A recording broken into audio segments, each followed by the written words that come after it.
दिवंगत पूर्व उप मुख्यमंत्री अजित पवार के विमान दुर्घटना को लेकर लगाए गए आरोपों पर राष्ट्रवादी कांग्रेस सांसद प्रफुल्ल पटेल ने नागपुर में मीडिया से बातचीत के दौरान कहा कि विमान दुर्घटना से एक दिन पहले उन्होंने दिल्ली से किसानों के धान भुगतान के मुद्दे पर अजित पवार से फोन पर बात की थी और किसी अन्य नेता के फोन संबंधी आरोप निराधार है। आगे पटेल ने स्पष्ट किया कि 26 फरवरी 2026 को उप मुख्यमंत्री सुनेत्रा पवार को एनसीपी अजित पवार गुट के राष्ट्रीय अध्यक्ष के रूप में चयनित किया जाएगा। साथ ही पटेल ने रोहित पवार द्वारा पायलट पर लगाए गए गंभीर आरोपों, ब्लैक बॉक्स, सीबीआई जांच को लेकर भी अपनी स्पष्ट प्रतिक्रिया व्यक्त की। सुनिए गौर से सांसद प्रफुल्ल पटेल इनका सविस्तर बयान। अशी हे होते आणि याशिवाय एनडीए आज आमच्या नेता अजितदादांचा हे दुर्दैवी निधनामुळे आम्हाला या विषयावर कुठलीही चर्चा करायची नाही। आम्हाला फक्त पहिला आमच्या पक्षाला सावरण्याचा हा काम हे महत्त्वाचा वाटते। आमच्या नेता आमच्या आमदारांनी सुनेत्रा वहिनी पवार यांना विधिमंडळाचा नेता निवडलेला आहे। त्याच्यानंतर त्यांची शपथ झाली उपमुख्यमंत्री म्हणून येत्या 26 फेब्रुवारीला।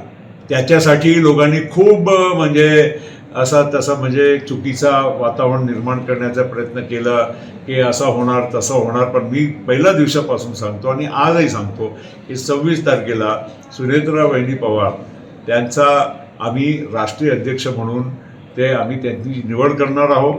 ते इलेक्ट होतील आणि पक्षाचा विधिमंडळाचाही नेतृत्व करतील आणि पक्षाचा राष्ट्रीय पक्षाचाही नेतृत्व सुनेत्रा वहिनी पवार करतील। एनडीए कडून सुद्धा ग्रीन सिग्नल असल्याची चर्चा आता सुरू आहे। काय सांगा, आमच्या पक्षाचा अंतर्गत प्रश्न आहे ते आम्ही पहिला आमच्या पद्धतीनं आम्ही मार्गी लावतो।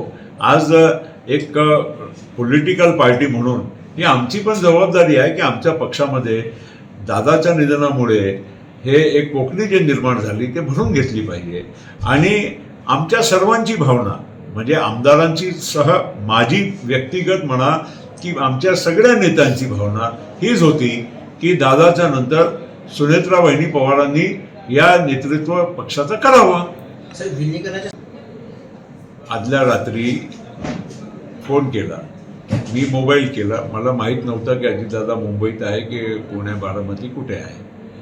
मी मोबाईलवर फोन केला आणि फक्त त्यांना निर्देशनात आणून दिलं की पूर्व विदर्भामध्ये धान पिकवणारे शेतकरी आहेत ज्यांची शासकीय खरेदी त्यांच्या हमीभावाने आपण करत आहोत आणि ज्याचे पैसे आपल्याला केंद्र सरकारकडून नंतर रिइम्बर्स होते, परत राज्य सरकारला त्यांना मिळते।